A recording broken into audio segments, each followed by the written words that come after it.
GeM TV நேயர்களுக்கு அன்பான வணக்கம். அதிகாரம் 122 கனவு நிலை உரைத்தல் 1216வது குறட்பாவை பற்றி நாம் இப்பொழுது சிந்திக்க இருக்கின்றோம். நனவென ஒன்றில்லையாயின் கனவினான் காதலர் நீங்களர்மன். நனவென ஒன்றில்லையாயின் கனவினான் காதலர் நீங்களர்மன்.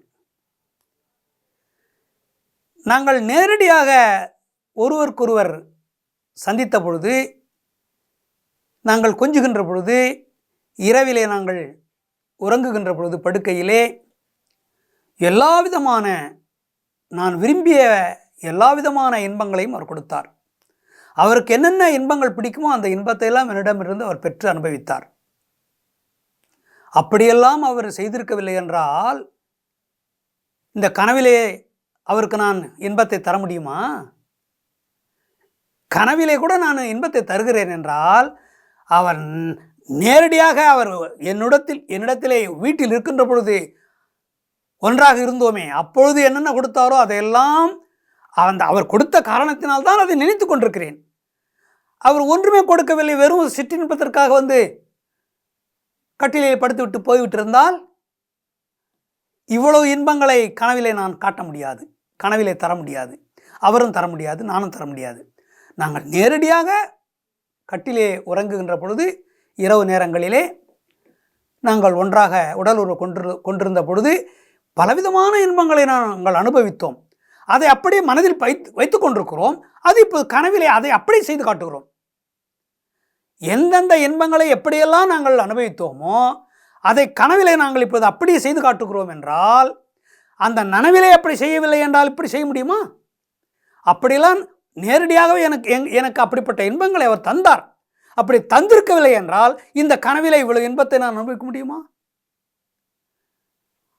ஆக கணவன் கொடுத்த ஒவ்வொரு இன்பத்தையும், விதவிதமான இன்பங்களிலே எல்லா விதமான இன்பங்களையும் தேக்கி வைத்துக்கொண்டு கனவில் அதே இன்பங்களை அவர் தருவதாக நினைத்து கொள்கிறாள். அந்த இன்பங்களை எல்லாம் வாரி வழங்கிவிட்டார். அவர் நேரடியாக தந்தபோது என்னென்ன இன்பங்கள் இருக்கிறதோ அந்த இன்பங்கள் அத்தனையும் கொடுத்து விட்டார். என் கனவிலிருந்து அவர் நீங்கவே இல்லை. கொஞ்ச நேரம் விலகி கனவு கலைந்து வேறு ஏதாவது கனவு வருமா என்றால் வரவில்லை. இரவு முழுதும் கனவுதான், மிக நீண்ட கனவு.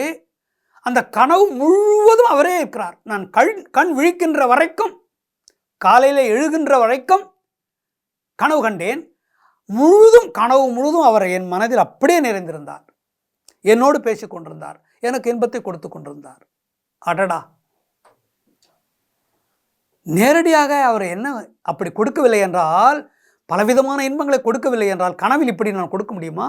விடிய விடிய அதையெல்லாம் நினைத்து அப்படியே மனதில் பதிய வைத்துக் கொண்டிருந்தேன்.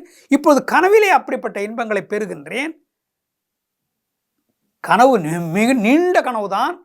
நீண்ட கனவாக இருந்தாலும் தொடர்ந்து அவர் வந்து கொண்டே இருக்கிறார், கனவிலே தந்து கொண்டே இருக்கிறார் இன்பத்தை. என்ன ஒரு அருமை! அப்படி பலவிதமான இன்பங்களை தந்தவர் அவர். அதை என்னால் எப்படி மறக்க முடியும்? கனவில் கூட அதை அப்படியே பெறுகிறேன். வாரி வழங்கிய இன்பத்தை கனவில் கூட அப்படியே அடைகிறேன். அவரை நினைக்கும் பொழுது எனக்கு பெருமையாக இருக்கிறது. அவர் நேரில் இல்லை என்றாலும் கூட அவர் கொடுத்த இன்பங்களை நினைத்து நினைத்து நான் பெருமைப்படுகிறேன், இன்பம் அடைகிறேன். இது ஒன்று போதும் எனக்கு என்று கனவிலே நினைக்கிறாள், கனவிலே பேசுகிறாள். பேசுகின்றாள், வாய் திறந்து வாய்விட்டு பேசுகிறாள் கனவிலே. பக்கத்தில் யாராவது இருந்தால் என்ன நினைப்பார்கள் என்று கூட அவளுக்கு தெரியாது. யார் என்ன நினைத்தால் என்ன? அது அன்பினால் வருகின்றது. இருவருக்கும் இருக்கின்ற அன்பை காட்டுகிறது அந்த உளறல், அந்த பைத்தியமான பேச்சு, பைத்தியம் பிடித்த பேச்சு அன்பை காட்டுகிறது. அது அறிவு கெட்டதனம் அல்ல, அன்புள்ள குணத்தை காட்டுகிறது, அன்பர்களின் குணத்தை காட்டுகிறது, காதலர்களுடைய குணத்தை காட்டுகிறது என்று திருவள்ளுவர் பதிவு செய்கின்றார். மீண்டும் நாளை சந்திப்போம்.